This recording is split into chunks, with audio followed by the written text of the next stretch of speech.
पुस्तकामध्ये घेतल्यामुळे मला हे सांगावं लागतं. बाकी अनेक लोकांचं काय त्याच्याकडं थोडी तुलना केली.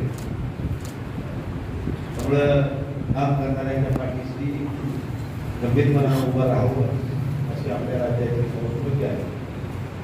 त्यामुळं सन्माननीय एकनाथ शिंदे साहेब या घडाडीने ज्या काही महत्वाकांक्षी निर्णय घेऊन सामान्य लोकांच्या अडीअडचणी काम करतात, विकासाच्या दृष्टिकोनातून काही महत्वाचे काम करण्याचा प्रयत्न करतात, त्या शिंदे साहेबांच्या पाठीशी गंभीरपणा उभं टाकायचा मानस आम्ही सर्वांनी घेतला आहे, भैयांनी घेतला आहे. त्यामुळे अशा अनेक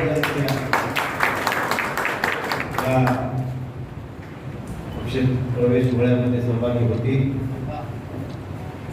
आम्ही शिंदे साहेबांचा कार्यक्रम हा शेतकरी व युवा या दोघांशी संवाद साधण्याच्या कार्यक्रमात सध्या देशामध्ये युवांच्या बाबतीमध्ये जे काही चालू आहे त्या बाबतीमध्ये शेतकऱ्यांना सुद्धा दुष्काळजन्य परिस्थितीचा सामना करताना त्यांना नागवणाऱ्या समस्या त्यांना सर्वांना मांडता याव्या आणि घ्यावे असा एक अभूतपूर्व असा संवाद सोहळा आम्ही आयोजित केलेला आहे.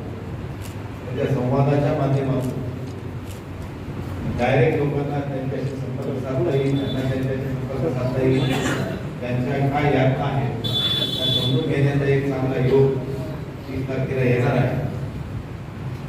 त्यामुळे आपण त्या सगळ्या संवादाचे साक्षीदार असताना माझी आपल्या सर्वांना विनंती असते,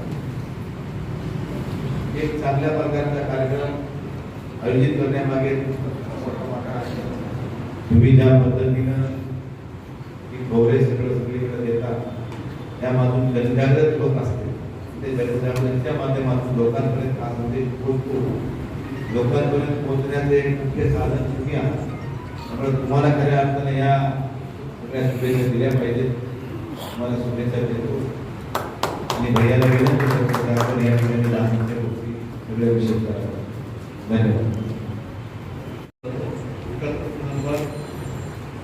जो काही करता येईल आपल्याला ते करण्याचं काम आम्ही एकनाथ शिंदे साहेब ती दादाची कामाची धरणी ती धरणी आज आम्हाला एकनाथ शिंदे साहेबांचे सकाळी 6ला तरी दादा निघत होते, 10 एकनाथ शिंदे साहेबांची 6ला आणि सर्वसामान्य माणसाला नेतृत्व देणारं साहेब आणि जिल्ह्याच्या बाबतीत विचार केला तर आम्ही सर्वांनी आमच्या पद्धतीने करेल. आज आम्ही जे सर्व पदाधिकारी येत आहोत ते सर्व राष्ट्रवादी शहर कार्यकर्ते आम्ही आढळून काम केलं किंवा मला पक्षानं माफ होण्याचं मान दिला, मला पक्षाने जे काही आम्ही काम त्यावेळेस काही नगरसेवक माझ्या बरोबर आहेत.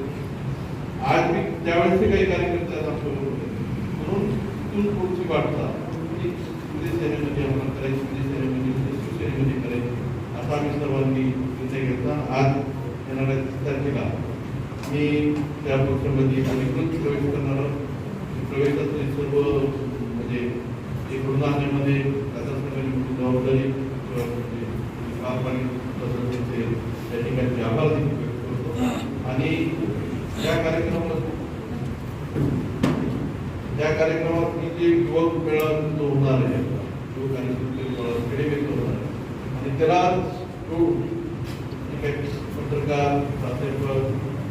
जे काही व्यापारी असतील जे काही परिस्थितीत आणि डायरेक्ट संवाद शिंदे साहेबांची साधतावे त्या दृष्टीनं 8 कार्यालय 5 वाजता 4 वाजताच्या कार्यक्रमाला आपण सर्वांनी उपस्थित राहावं हेच आपण आज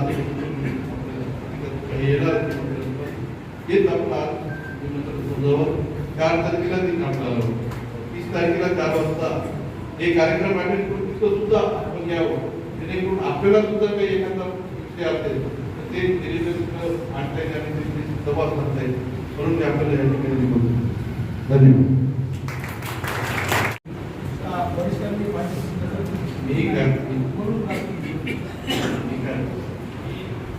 माझा आयुष्य राष्ट्रवादी काँग्रेस